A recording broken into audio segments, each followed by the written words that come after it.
आइए हम परमेश्वर के वचन में से पढ़ेंगे और देखेंगे परमेश्वर हमसे कितना प्रेम करता है। हम निकालेंगे मत्ती और उसका 18 अध्याय, मत्ती उसका 18 अध्याय।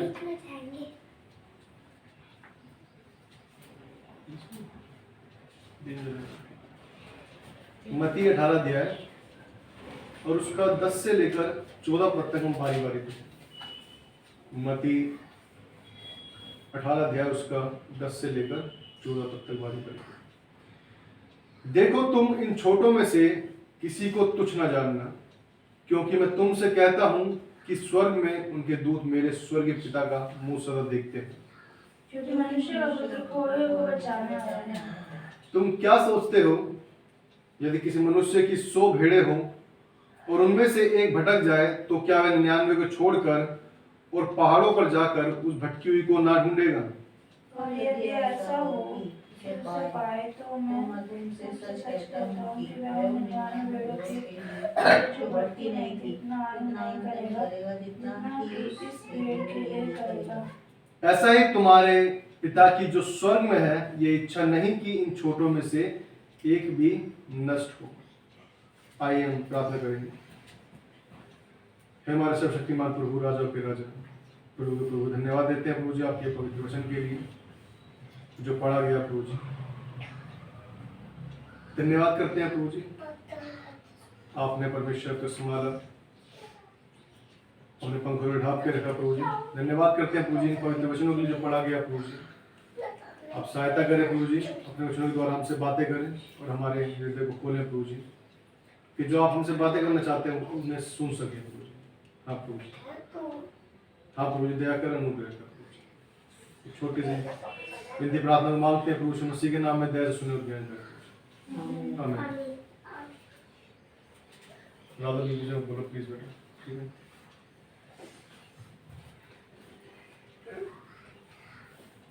हमने वचन में देखा, क्या लिखा है वचन में, देखते हैं कि परमेश्वर नहीं चाहता कि हम में से कोई भी खो जाए और खोने के बाद ना मिले। वो नहीं चाहता कोई भी खो जाए और ना मिले। कितने बच्चे लोग माँ बाप से प्यार करते हैं? सब करते हैं। माँ बाप की बात मानते हो? जब माँ बाप कहते हैं अकेले मत जाओ, यहाँ मत जाओ, सुनते हो आप लोग? हाँ। सुनते हैं तो अच्छी बात है, लेकिन यदि हम सुनते नहीं और हम बाहर चले जाएं, तो हम खो जाते। कोई हमें उठाकर ले जाए या हम रास्ता भूल जाए या हम भटक जाए, तो उस समय क्या होगा? उस समय क्या होगा? आप बताइए क्या होगा? कौन बताना चाहेगा? अगर आप खो जाएं या वो उठाकर ले जाएं, तो आपके माँ बाप क्या करेंगे? परेशान होंगे। वो परेशान होंगे। वो बार बार सोचेंगे कहाँ चला गया, वो बाहर निकलेंगे, ढूंढेंगे, आसपास के एरिया में आएंगे, इधर जाएंगे उधर जाएंगे, देखेंगे कि मेरा बच्चा कहीं मिल जाए। यही करेंगे। क्या करेंगे? वो ढूंढेंगे कि मेरा बच्चा कहाँ है, कहीं से मिल जाए। उनको नींद नहीं आएगी, ना भूख लगेगी। ऐसा ही है। और वही हाल किसका होगा? बच्चों का भी हो रहा होगा। मम्मी कहाँ है, पापा कहाँ है, ऐसे रोते हुए मतलब क्या है, ढूंढ रहे होंगे। और कोई उठाकर ले जाए हमें, अगर यदि कोई उठाकर ले जाए हमें, तो क्या होगा? यदि उठाकर ले जाए हमें, तो कोई कैसा लगेगा फिर हमें कि प्रभु, फिर हमें याद आ रहा पापा मुझे ले जाओ, पापा मैं यहाँ पर हूँ, पापा मुझे ये कर लो। ऐसा ही होगा। पापा किसी तरह मुझे यहाँ से ले जाओ, बचा लो यहाँ से, मुझे क्या करोगे? बचा लो। जब हम अनजाने में ऐसा करते हैं तो कैसा होता है? ऐसा हमें फील होता है कि परमेश्वर हमें, जैसे हम अपने पिता को याद करते हैं, उस संसारिक पिता को जिसने हमें जन्म दिया, जिसे हम ढूंढते हैं, वैसे हम क्या करते हैं, परमेश्वर को भी क्या है, ढूंढते हैं उस अवस्था में, उस समय में जब हम खो जाते हैं। और हमारा पिता भी वैसे ही परेशान होता है। कैसे परेशान होता है? उसी प्यार से, जिस प्यार से हम अपने इस संसार में रहते हैं, हमारे माँ बाप हमसे प्यार करते हैं, वैसे ही हमारा स्वर्गीय पिता जो है वो भी हमसे प्यार करता है। लिखा है वचन में, लिखा हमने पढ़ा 13 पद में लिखता है, और यदि ऐसा हो कि उसे पाए तो मैं तुमसे सच कहता हूं कि वह उन 99 भेड़ों के लिए जो भटकी नहीं थी इतना आनंद नहीं करेगा जितना कि इस भेड़ के लिए करेगा।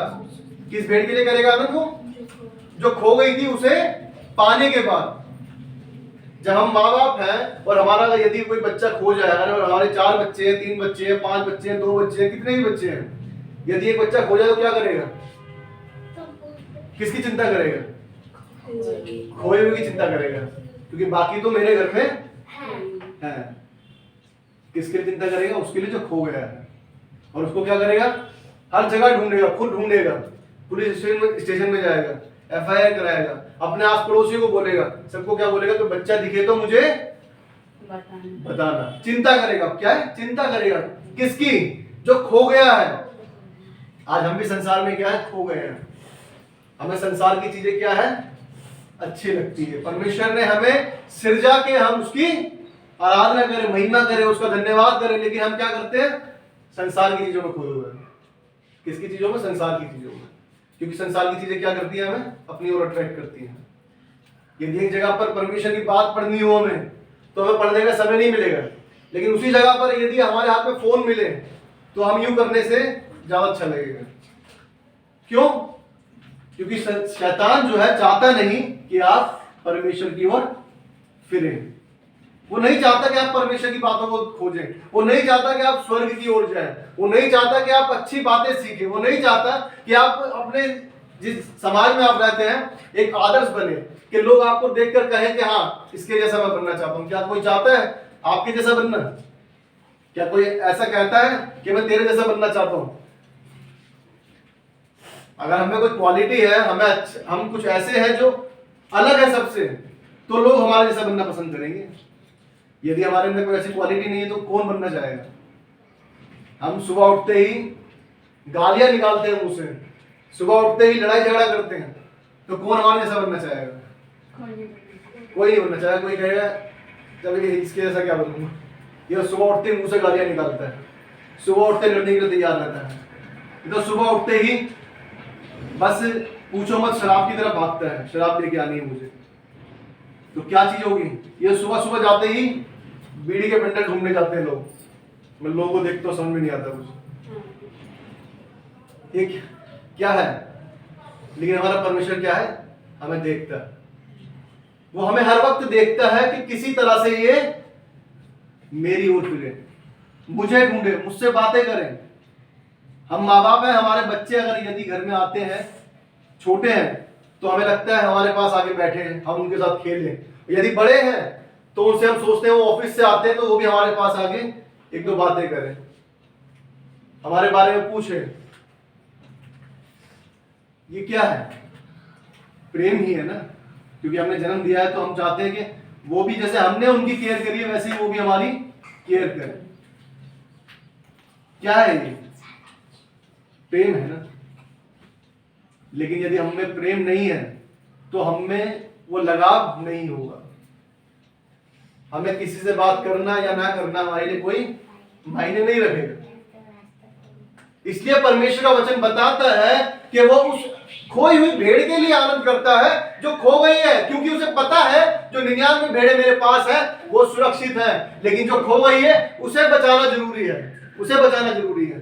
उनको बचाना जरूरी नहीं है क्योंकि बचे हुए हैं, वो मेरे पास घर में है, लेकिन जो खो गई है उसके लिए मुझे निकलना पड़ेगा, मुझे ढूंढना पड़ेगा। यीशु मसीह को भेजा इसलिए कि वो हमारे पापों के लिए मरे, किसी और के पापों के लिए मरने के लिए नहीं भेजा, हमारे पापों के लिए। बाइबल बताती है, यहां भी लिखा है रोमियो 5:8 के अंदर कि जब हम पापी थे तभी मसीह हमारे लिए मरा। जब हम पापी थे तभी मरा है। हम अच्छे थे इसलिए नहीं मरा, पापी थे इसलिए मरा कि जो हमारे पाप थे वो अपने ऊपर ले ले। वो अपने लहू के द्वारा हमें धो दे, शुद्ध कर दे, इसलिए मरा।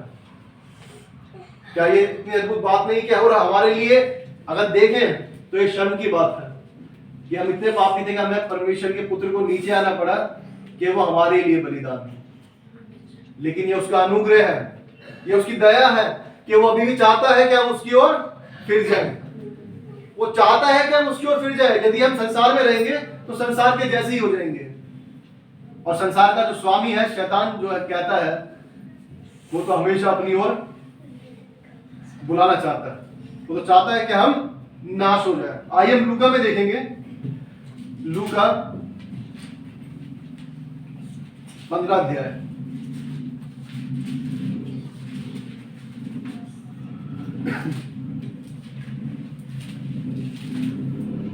हम इसे बहुत बार देखते हैं इन वचनों को। जब लूका में लिखा है 15 अध्याय में 11 से लेकर जब हम 32 पद तक पढ़ते हैं, इसमें दो भाई हैं। दो भाई है और वो क्या है, एक उसमें से बोलता है कि मुझे हिस्सा चाहिए, मुझे प्रॉपर्टी का हिस्सा चाहिए, जायदाद में हिस्सा चाहिए। और बाप क्या करता है, दे देता है, दोनों को बराबर बराबर बांट देता है। उसमें से एक क्या करता है, एक जाता है और लेकर निकल लेता है अपनी संपत्ति को, चलो भाई अब मैं इसे उड़ाऊंगा आराम से। तो क्या करता है, वो लिखा है वो सब जो खराब जगहें थी उन जगहों पर जाता है।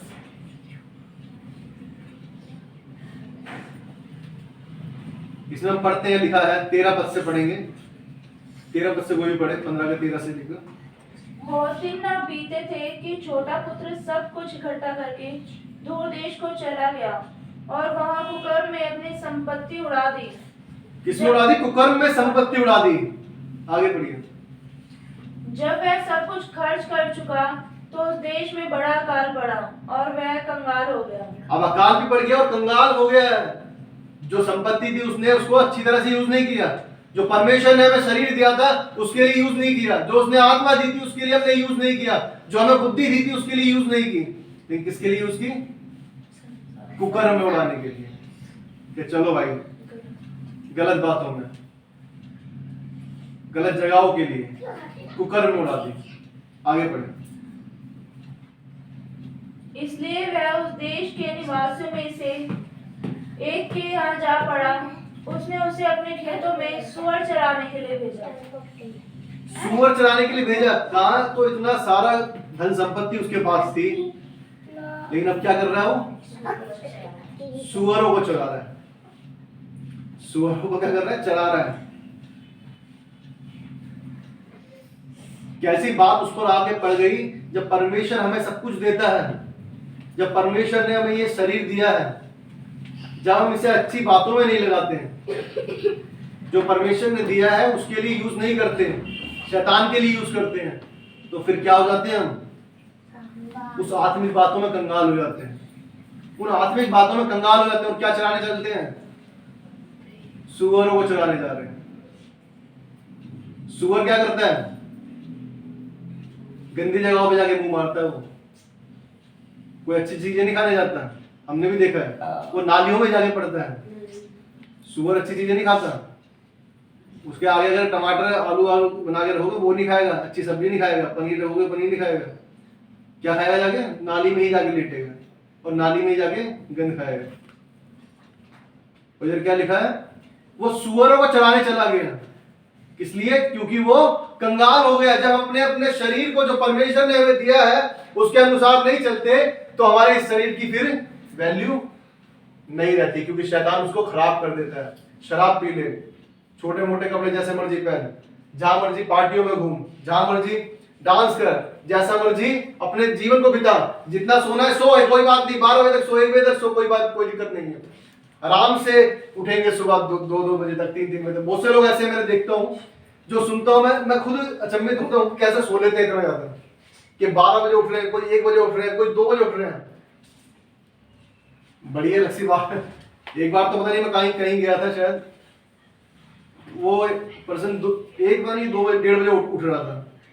मैं कितना सो कैसे लेते हो? मतलब समझ में नहीं आता सो कैसे लेते हो। ये परमेश्वर ने, हम परमेश्वर के काम के लिए यूज नहीं आएंगे। अगर जहां बात आएगी परमेश्वर ने बोला है कि मुझे वहां पर जाना है, नहीं उठेंगे। लेकिन सोना जरूरी है, क्योंकि शरीर को क्या है, आराम देना है। वो आराम नहीं देना, ओवर आराम देना है। सोने के लिए बहुत जो कहते हैं 8 घंटे काफी रहते हैं, लेकिन बहुत से अभी खोज की तो क्या कहते हैं, साउंड स्लीपिंग में अगर आप आधा घंटा भी सोते हैं तो आपकी नींद पूरी मानी जाती है, जिसके अंदर कुछ डिस्टर्बेंस ना हो नींद के अंदर आपकी। अगर आधा घंटा भी काफी है आपकी नींद के लिए। और ऐसे ऐसे दास हैं जो पूरे कितना सोते हैं, 3 घंटे 4 घंटे सोते हैं। बहुत से परमेश्वर के दास ऐसे हैं 3-4 घंटे सोते हैं पूरे दिन में, और फिर भी वो एनर्जी से भरे रहते हैं। ये सच बात ही तो है, परमेश्वर तो एनर्जी देता है। दाऊद राजा, सुलेमान राजा और कितने राजा हुए, क्या थे वो, परमेश्वर की हुजूरी में बैठते थे, परमेश्वर की चरणों में बैठते थे। और कैसे करते थे, वो युद्ध भी लड़ने जाते थे, युद्ध जीतते भी थे। कैसे, क्या वो सोते रहते थे? युद्ध तो बाद में लड़ने चलेंगे, कोई बात नहीं, आप सो लेते हैं थोड़ा सा।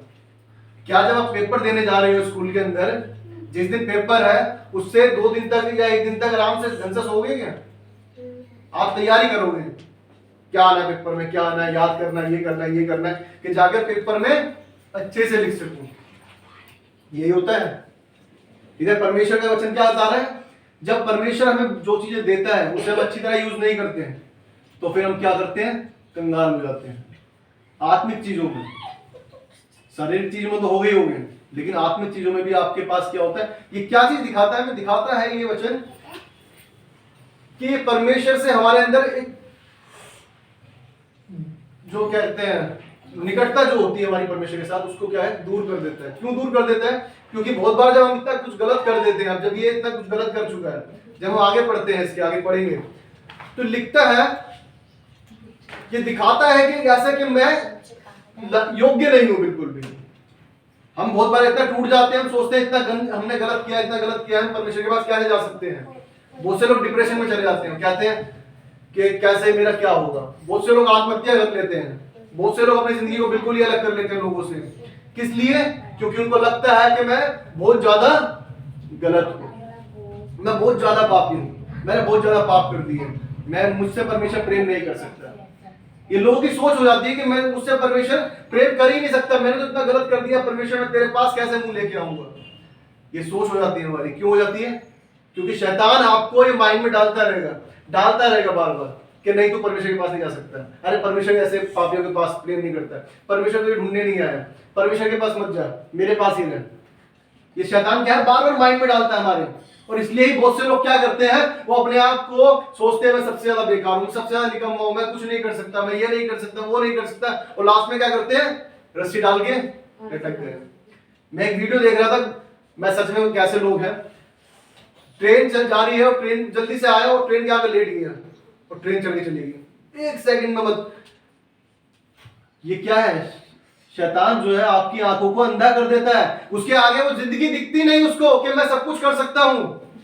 परमेश्वर ने मुझे बनाया, जो सृष्टि का बनाने वाला है उसने मुझे बनाया है, तो मैं भी सब कुछ कर सकता हूं, परमेश्वर ने मुझे अधिकार दिया है। लेकिन नहीं सोचते, ट्रेन के पास लेटना उसे ज्यादा अच्छा भाया।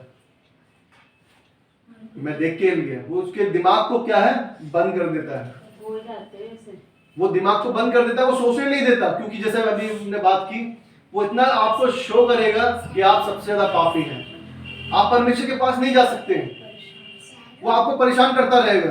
आगे हम पढ़ेंगे, आगे पढ़ें 16 से। और वह चाहता था कि उन फलियों से जिन्हें सूअर खाते थे अपना पेट भरे, और उसे कोई कुछ नहीं देता था। जब वह अपने आपे में आया तब कहने लगा, मेरे पिता के कितने ही मजदूरों को भोजन से अधिक रोटी मिलती है, और मैं यहाँ भूखा मर रहा हूँ। अब मैं उठकर अपने पिता के पास जाऊंगा और उससे कहूंगा कि पिताजी, मैंने स्वर्ग के विरोध में और तेरी दृष्टि में पाप किया है। अब इस योग्य नहीं रहा कि तेरा पुत्र कहलाऊं, मुझे अपने एक मजदूर के समान रख ले। अब इस योग्य नहीं रहा कि तेरा पुत्र कहलाऊं, मुझे अपने एक मजदूर के समान रख ले। अब उस योग्य नहीं रहा जो मैं तेरा बेटा कहलाऊं, क्योंकि उसे ये रियलाइज हुआ कि परमेश्वर के विरोध में मैंने पाप किया है। मैंने पिता तेरे विरोध में पाप किया है। जो तूने धन संपत्ति दी थी मैंने जाके किसमें लुटा दी है? कुकर्म में जाके लुटा दी है। जो फालतू की चीजें थी उसमें लुटा दी है। और कैसा हो गया हूं मैं? कंगाल हो गया हूं। परमेश्वर ने इसलिए नहीं हमें चुना कि हम परमेश्वर के विरोध में काम करें, लेकिन उसने इसलिए चुना है कि हम परमेश्वर के कार्यों करें। जैसे हम बचाए गए हैं वैसे ही औरों को भी बचा सके। राधा उधर बैठ रहा, सोने बेटा राजा यहाँ दिखाता है, वचन में हमने पढ़ा 17 में लिखता है जब वे अपने आपे में आया। क्या लिखा है? जब वो अपने आपे में आया। हम आपे में आ नहीं पाते। शैतान किस तरह से जाल बिछाता है कि आप सोच ही ना पाए, लेकिन उसने क्या लिखा है? जब वो अपने आपे में आया, जब वो समझ में आया कि मेरे पिता के पास तो सब कुछ है, वो मुझसे नफरत नहीं कर सकता क्योंकि वो मेरा पिता है और मैं उसका पुत्र हूं। कोई अपने माँ बाप अपने बच्चों से नफरत कर सकता है? कितना ही बुरा क्यों ना हो। बहुत से लोग झूठे को वैसे बोल दें कि जा मेरे लेके मर जा तू, लेकिन वो दिल से नहीं चाहते। हर कोई चाहता है वो बच जाए, लेकिन उसने क्या, कोई नहीं चाहता कि नफरत करे, लेकिन वो क्या करता है? आपे में आया। अपने उसने आपे में आया और क्या सोचा उसने कि सच में मेरा पिता जिसने सब कुछ मुझे दे दिया और मैंने जाके क्या कर दिया? लुटा दिया। उसे इस बात का एहसास हुआ, रियलाइज हुआ कि मैंने गलती करी। जब हम ये मान लेते हैं कि हमने गलती की है, जब हम ये मान लेते हैं, जान लेते हैं कि हमसे गलती हुई है, तो परमेश्वर भी हमें क्षमा करता है, माफ करता है। लिखा है कि उसे खुद रियलाइज हुआ कि अब मैं इस योग्य नहीं रहा कि तेरा पुत्र कहलाऊं, मुझे अपने एक मजदूर के समान रख ले। उसने कहा मुझे बेटा मत बना चाहे, लेकिन मुझे एक मजदूर रख ले। कि वो जो समझ में आ गया शैतान के साथ रहने में भलाई नहीं है। शैतान तो मुझे चाहता है कि मैं नाश हो जाऊं, जो सुअर खा रहे हैं वही मैं खाऊं। आगे पढ़ते हैं, हम इसके लिए लिखेंगे, सुनेंगे कि किस तरह परमेश्वर हमसे प्रेम करता है, किस तरह वो खोई हुई भेड़ का ख्याल करता है, किस तरह चिंता करता है। आइए 20 पद में पढ़ेंगे। तब वह उठकर अपने पिता के पास चला और अभी दूर ही था कि उसके पिता ने उसे देखकर तरस खाया और दौड़कर उसे गले लगाया और बहुत चूमा। क्या लिखा है?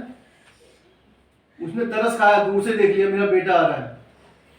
उसे हमेशा उसकी दृष्टि वहीं लगी हुई थी कि मेरा बेटा वापस आएगा।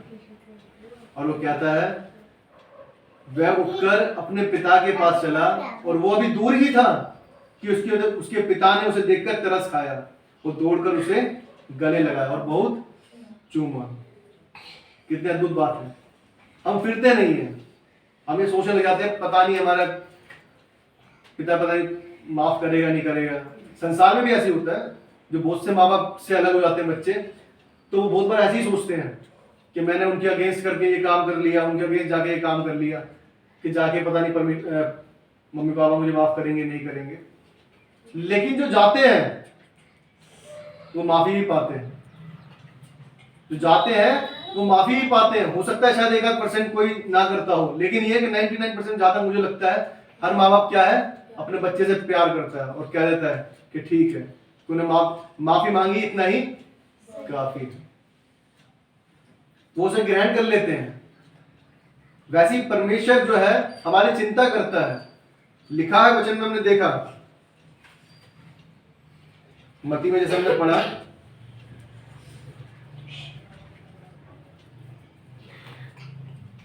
बारह पद में लिखा है क्या तुम क्या सोचते हो यदि किसी मनुष्य की 100 भेड़ें हो और उनमें से एक भटक जाए तो क्या वो 99 को छोड़कर और पहाड़ों पर जाकर उस भटकी हुई को ना ढूंढेगा? किसको ढूंढेगा? भटकी हुई को ढूंढेगा। और हमने इस उड़ाऊ पुत्र में भी देखा, लिखा है तब वह उठकर अपने पिता के पास चला। हमें चलना पड़ेगा। अगर हम सोचे कि वैसे ही माफ कर दे आगे परमेश्वर, तो वो बेकार वाली बात है। आपको भी तो कदम उठाना पड़ेगा। गलती आपने की है, परमेश्वर ने नहीं की। हम सोचे नहीं गलती परमेश्वर ने की है, मुझे छोड़ क्यों दिया उसने पहले। वो तो बताता है इब्रानियों 13:5 में, मैं तुझे कभी ना छोड़ूंगा, कभी ना त्यागूंगा। वो कहता है मैं तुझे नहीं छोड़ूंगा, ना ही कभी तुझे त्यागूंगा। उसने पहले ही कह दिया, उसकी दृष्टि तुझ पर हमेशा बनी हुई है, लेकिन फिरने की जरूरत हमें है। वो कहता है वह उठकर चला, चलने की जरूरत है। हम यहां पर ही बैठे रहेंगे और कहेंगे कि परमेश्वर अपने आप ही कर दे, मैं क्यों माफी मांगू, परमेश्वर मांगना चाहिए, परमेश्वर ने क्यों छोड़ा मुझे। अगर आप अपने मन में ये चीज बनाएंगे तो गलत है। यदि आप ये सोचेंगे नहीं परमेश्वर मुझे माफ नहीं करेगा, पता नहीं क्या मैंने बहुत गलत कर दिया, ये कर दिया, तो भी आप गलत हैं। आपको उठकर चलना पड़ेगा, उसकी ओर फिरना पड़ेगा।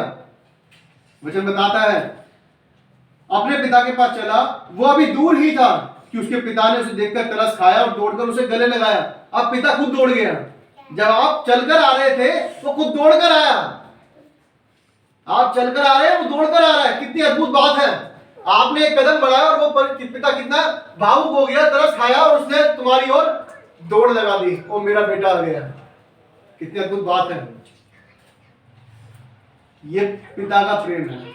आपसे चले थे, वो दौड़कर आ रहा है और गले लगा दिया, वो चूमता है कि मेरा बेटा कितना कैसा हो गया। देखते हैं हम कितनी बार जब कमजोर हो जाते हैं, दूर से आते हैं, बहुत से माँ बाप क्या, अरे कितना कमजोर हो गया है, कितना पतला हो गया, ये हो गया।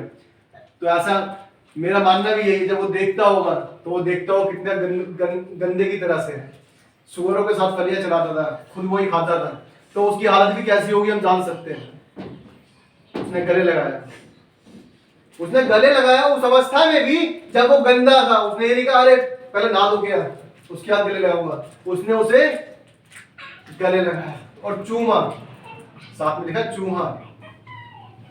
ये पिता है। आप उसके प्रेम को कैसे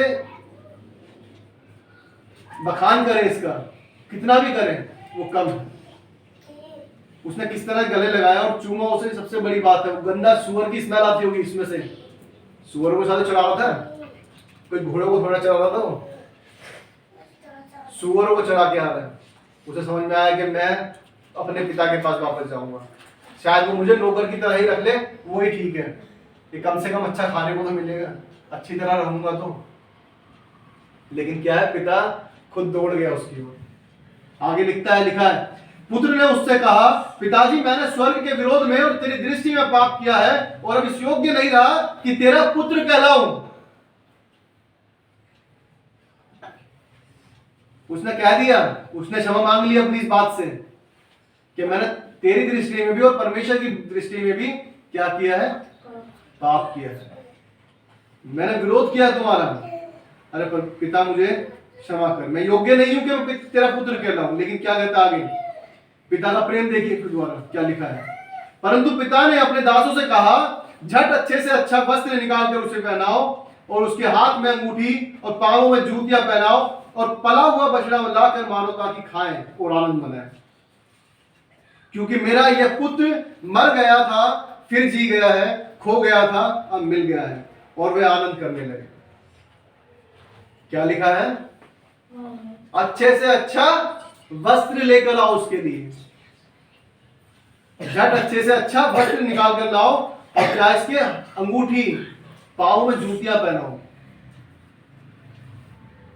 ये कौन कह रहा है, पिता कह रहा है। हम भी तो अपने बच्चों से प्रेम करते हैं, और हम क्या चाहते हैं, बहुत बार हमारे पास जो नहीं हो पाता, जो हम नहीं कर पाते अपने लिए, वो भी हम किसके लिए करने की इच्छा रखते हैं, अपने बच्चों के लिए। हम क्या चाहते हैं कि बच्चे को पहले हम दें, हमारी इच्छा होती है हम बच्चों को पहले दें, किसी और को नहीं, पहले अपने बच्चों के लिए। अपने लिए नहीं सोचते हम, पहले किसके लिए सोचते हैं, बच्चों के लिए सोचते हैं कि पहले बच्चे को दे। पिता जो इतना प्रेमी पिता है, जो पिता इतना प्रेम करता है, और लिखा है आगे 24 में पढ़ते हैं क्योंकि मेरा एक पुत्र मर गया था फिर जी गया, खो गया था अब मिल गया। और वे आनंद करने लगे। आनंद करने लगे, किसके लिए आनंद करने लगे, जो खो गया था, जो खो गया था उसके लिए आनंद करने लगे हम। ये लोग जो थे, जो पिता इतना खुश था और जो लोग थे उसके साथ में, वो क्या है, आनंद करने लगे कि ये जो बेटा चला गया था वापस आ गया। हमें भी बड़ी खुशी होती है, हमें भी बड़ी खुशी होती है जब अपने बच्चों को देखते हैं। लेकिन जब हमारे बच्चे गलत कर रहे होते हैं तो हम उन्हें सिखाते हैं, समझाते हैं, डांटते हैं। डांट से वो मरता नहीं है, सुधरता है। बहुत से लोग बोलते हैं, मैंने सुना है कहते हुए, बहुत से लोग बोलते हैं अरे नहीं बेटी है मत मारा करो, अरे नहीं बेटा है छोटा है मत मारा करो। तो भाई कब मारेंगे, बड़ा होने पे मारेंगे। बाइबल बताती है, लिखा है क्लियरली कि उसे छड़ी से मार, छड़ी से मारने पे वो सुधरेगा, मरेगा नहीं उससे। ऐसा नहीं मारना आपको कि डंडा लेके आओ, लठ लेके आओ और लठ से मारने लग जाओ। वो कह रहा है छड़ी से मार। छड़ी जब पड़ती है तो क्या होता है, सुधरते हैं। शारीरिक रूप से हमें बहुत बार मारना भी पड़ता है और आत्मिक रूप से हमें वचन से उन्हें बातें बतानी पड़ती है कि ये चीज अगर आप ऐसा करेंगे तो ये गलत है, आपको ऐसा करना चाहिए। ये वचन की डांट भी हमारे पास से होनी चाहिए। बड़ों के लिए हम क्या करते हैं, वचनों के द्वारा बातें करते हैं कि वचन से वो सुधरे। ये हमारा क्या है, बच्चों को सुधारने के लिए कि वो उस नरक की ओर ना फिर जाए जिसमें हम फेरे जाते हैं। आइए हम पढ़ेंगे एक वचन और, उत्पत्ति उसका 6 अध्याय। मैं आपके लिए पढ़ता हूं इसको। उत्पत्ति 6 अध्याय और उसका 5 और 6 पद। यहोवा ने देखा कि मनुष्यों की बुराई पृथ्वी पर बढ़ गई है और उनके मन के विचार में जो कुछ उत्पन्न होता है वो निरंतर बुरा ही होता है। और यहोवा पृथ्वी पर मनुष्य को बनाने से पछताया और वह मन में अति खेदित हुआ। क्या लिखा है, मनुष्य के मन में क्या आता है, सिर्फ बुराई आती है, बुराई के अलावा कुछ नहीं दिखता उसके। अब जो भी सोचता है मनुष्य बस बुराई सोचता है, अच्छा करने के लिए किसी के मन में नहीं है। मेरे पास ये है, मैं किसी की भलाई कर दूं, ये याद नहीं आएगा। लेकिन उसके पास ये है, मेरे पास क्यों नहीं है, ये जरूर याद आएगा। और उसको कैसे लेना है उसके लिए मैं गलत भी करने के लिए तैयार हूं, कोई दिक्कत नहीं।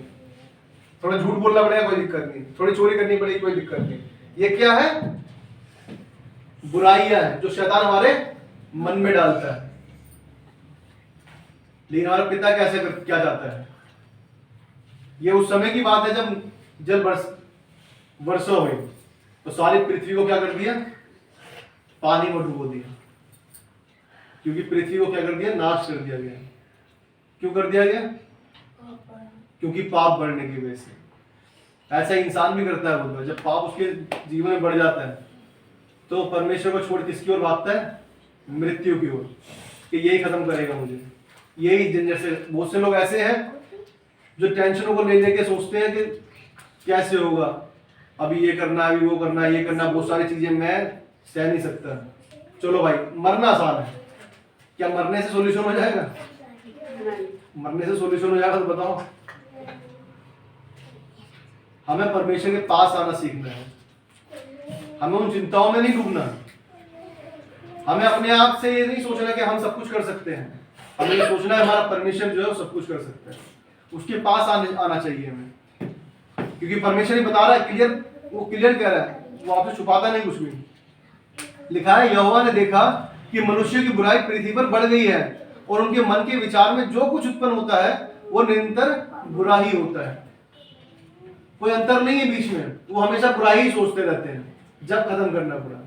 अदरवाइज आपके पास अगर अच्छी बातें होंगी तो परमेश्वर आपसे प्रेम करेगा। उसके अंदर नूह को बचाया गया, जो खरा मनुष्य था, जो परमेश्वर के अनुसार चलता था। जो परमेश्वर के अनुसार चलते हैं उन्हें बचाया जाता है, हर एक नहीं बचेगा। रास्ते तो बहुत सारे हैं, हम यहाँ से निकलते हैं, बहुत से टेढ़े मेढ़े रास्ते भी हैं, बहुत से साफ रास्ते भी हैं। तो हम कौन सा रास्ता ढूंढते हैं, साफ वाला, जहाँ से इजीली निकल जाए। कोई गड्ढों में घुसता है, कोई घुसना पसंद नहीं करता है। तो जब उन गड्ढों में घुसना पसंद नहीं करते तो जब परमेश्वर की बात आती है तो क्यों हम गड्ढे चुनते हैं। जब परमेश्वर की बात आती है तो क्यों गड्ढे चुनते हैं, क्योंकि जो पहले तो आनंद देते हैं लेकिन बाद में क्या करते हैं, उस नरक की ओर ले जाते हैं, उस नाश की ओर ले जाते हैं। क्या हम इस धरती पर आए कि हमारे पास कोई उद्देश्य है, परमेश्वर ने हमें क्यों भेजा है? बस आए, खाए पिए सोए, खाए पिए सोए, खाए पिए सोए, खाए पिए सोए, एक दिन मौत आई, निकल लिए। तो कौन किस लिए भेजा था? स्कूल भेजते हैं, किस लिए भेजते हैं? कि कुछ ज्ञान मिलेगा, सर्टिफिकेट मिल जाएगा, पास होने के बाद कॉलेज भेजते हैं, डिग्री के लिए भेजते हैं, नौकरी लग जाएगी, जॉब लग जाएगी, अच्छी लगेगी, कुछ ना कुछ मकसद है ना कुछ करने का। तो धरती पर ऊपर वाले ने हमें भेजा है यहाँ पर, उसका भी कोई मकसद होगा, या सिर्फ इसलिए भेजा था कि जाओ थोड़ा बड़े होना, आराम से खाना पीना खाना पीना खाना पीना, सोना खाना पीना सोना खाना पीना, और उसके बाद आ रहे प्रभु हम तेरे पास। भाई क्यों आ रहा है? परमेश्वर तो देखिएगा भाई क्या क्या करके आया तू, किस लिए भेजा तेरे को मैंने? तूने जिंदगी तो अपने हिसाब से जी, क्या मेरे हिसाब से जी? जो मैंने तुझसे कहा था वैसे जी। मैंने तुझे कहा गाली मत बक, नहीं मैं तो बकूंगा, मैं तो बकूंगा, क्या करना है? मुझसे लोग कहते हैं जिंदगी में एक बार जिंदगी मिली है, जो सब कुछ करना है, तो सब कुछ करने के बाद फिर परमिशन नहीं मिलता। अगर आप समय पर पश्चाताप ना करें, अगर आपके उस पश्चाताप से पहले मृत्यु आ जाती है, तो आपके पास जीवन नहीं मिलेगा। आपको समय पर पश्चाताप जरूरी है ना? आइए क्लास वचन पढ़ेंगे, उसके बाद फिर आराधना में जाएंगे। बच्चों चुप हो जाओ। राधा, आर्यन, राधा, ये दोनों बच्चे खतरनाक बच्चे हैं। और इधर हाथ तो उठ गया। सपोपदेशक, सपोपदेशक निकालेंगे। राधा सपोपदेशक और उसका 12 अध्याय, सपोपदेशक 12 अध्याय और उसका 13 पद हम पढ़ेंगे और 14 पद मैं आपके लिए पढ़ता हूँ। सब कुछ सुना गया, अंत की बात यह है कि परमेश्वर का भय मान और उसकी आज्ञाओं का पालन कर, क्योंकि मनुष्य का संपूर्ण कर्तव्य यही है। क्या कर्तव्य है मनुष्य का? उसका भय मानना। जब हम परमेश्वर का भय मानते हैं तो इसका मतलब ये नहीं कि हम डर के माने कि अरे परमेश्वर कैसे तुमने नाश न कर दे। वो इसलिए डर माने कि हमसे कोई ऐसी गलती ना हो जाए कि परमेश्वर तुझे वो स्वीकार ना हो। हम ये डर होता है जब एक माँ बाप अपने बच्चे को बड़ा करते हैं, तो बच्चे किस वजह से गलती नहीं करते कि मेरे मम्मी पापा को गलत ना लगे, ऐसा ना कर दूं मैं कि मेरे माँ बाप मुझे मारे। किस कंडीशन में? जब वो कुछ ऐसी गलती कर देते हैं। लेकिन भय ये वाला भय है जब हम प्रेम करते हैं कि मेरी वजह से मेरे माँ बाप को कोई ठेस ना पहुंचे। ये वो वाला भय है कि हम परमेश्वर के भय को माने और उसकी आज्ञाओं का पालन करें। कि परमेश्वर ने कहा है कि तुझे ऐसा नहीं करना, तो हम ना करें। आगे लिखता है क्योंकि मनुष्य का संपूर्ण कर्तव्य यही है, सब कुछ यही है। जीवन में हमारा क्या कर्तव्य है? कि उसका भय मानते हुए चलना है और उसकी आज्ञाओं का पालन करना है। किस लिए? कि जो उसने स्थान हमारे लिए रखा है हम उस जगह पर पहुंचाए जाए। बच्चों को पढ़ाई लिखाई इसलिए कराई जाती है कि वो अच्छी जगह पर बैठे, अच्छे पदों पर बैठे। इसलिए नहीं कराया जाता पढ़ाई लिखाई कि पढ़ाई लिखने के बाद घर में बैठना। घर में बैठाने के लिए बच्चों को नहीं पढ़ाया जाता। एक मकसद होता है कि पढ़ने लिखने के बाद उन्हें एक अच्छी जगह पर नियुक्ति मिले, अच्छी जगह जाकर जॉब करें या अच्छा कोई बिजनेस करें। इसलिए नहीं पढ़ाया जाता कि पढ़ा लिखा के घर में रख दिया जाए। इसलिए परमेश्वर का वचन लिखा रहा है कि हमारा कर्तव्य क्या है? सिर्फ परमेश्वर का भय मानना और उसकी आज्ञाओं का पालन करना। और एक लास्ट वचन पढ़ के हम आराधना में जाएंगे, क्योंकि परमेश्वर खोए को ढूंढने आया है। बहुत से लोग चिंता में आते हैं, अरे मैं परमेश्वर को प्रेम करता हूँ, मेरे पास तो कुछ भी नहीं मिला। लेकिन जिसके पास कुछ नहीं है उसको सब कुछ दिया जा रहा है, मतलब ये आते ही सब कुछ दे रहा है इसको। परमेश्वर खोइयों के लिए ज्यादा आनंद करता है। क्यों? क्योंकि तुम तो आ गए हो, तुमने परमेश्वर को जान लिया, लेकिन इसको क्या है? ज्यादा जरूरत है। ऐसे उसका भाई भी चिढ़ गया कि जब ये अपनी संपत्ति लेके चला गया था, तो अब ये वापस आ रहा है लुटा के, और पिता मेरा फिर इससे प्रेम करना जा रहा। वो तो प्रेम करेगा क्योंकि वो क्या है? खो गया था, वो भटक गया था, वो मर गया था, लेकिन अब क्या है? जीवित हो गया है। क्योंकि उसने जान लिया कि सच्चा प्रेम कहां पर है? मेरे पिता के पास है। यहाँ लिखा, लास्ट वचन पढ़ के हम आराधना में जाएंगे। क्योंकि परमेश्वर सब कामों और सब बातों का, चाहे वह भली हो या बुरी, न्याय करेगा। याद रखिएगा, हमने कुछ भी करा है, अच्छा करा है, बुरा करा है, जो भी करा है, हर एक बात का क्या होगा? न्याय होगा। हर एक बात का न्याय होगा। हमें यदि परमेश्वर की ओर फिर गए हैं तो परमेश्वर हमें जरूर माफ करेगा। लेकिन यदि हम सोच रहे हैं अपने आप ही हम सब कुछ कर लेंगे, तो हमें यह याद रखना चाहिए कि चाहे अच्छी बात हो या बुरी बात हो, न्याय होगा। और परमेश्वर के पास ये नहीं है कि आप सोचेंगे परमेश्वर के पास किसी बात का रिकॉर्ड नहीं है। या तो हम छुपा लेंगे धरती पर ऊपर जाके नहीं छुपा पाए। लेकिन परमेश्वर का नहीं छुपा सकते। वो जैसे आप बोलोगे अरे नहीं नहीं मैंने तो ऐसा किया नहीं था, बेटा धरती पर हमने ऐसे काम नहीं करे थे। बेटा एक मिनट रुक जा, टीवी चल देख, ये तूने किया मैंने किया है, फिर क्या करेंगे, यूं खड़े हो जाएंगे फिर ओ सॉरी, सॉरी भी मुंह से नहीं निकलेगा, क्यों? क्योंकि सर हमारा नीचे होगा कि हम यहाँ पे भी आके झूठ बोल रहे हैं उस परमेश्वर के सामने। वैसे तो हमें जरूरत पड़ेगी नहीं इतनी बोलने की, वो डायरेक्ट पहले दिखा देगा, ये देख तूने क्या क्या किया है। धरती पर जाके। वो तुम्हें बोलने की जरूरत नहीं पड़ेगी, वो कह देगा ये देखो ये न्याय है, जाओ टाइम पे से जाके, अगर अच्छा किया है तो जाओ इसको जो स्थान मैंने बनाया इनके लिए उन पे ले जाओ। तो हमें देखना है कि हम उन खोई हुई भेड़ों में से निकलकर परमेश्वर की ओर जाना है, या अपने आप में ही हमें सोचना है कि नहीं पिता हमें प्रेम नहीं करता। परमेश्वर हमसे बहुत प्रेम करता है, बस हमें क्या है उसके पास आने की जरूरत है। तो आइए परमेश्वर का धन्यवाद उन वचनों के लिए, परमेश्वर का वचन पढ़े जाने सुने जाने पर बहुत आशीष हो। आमीन।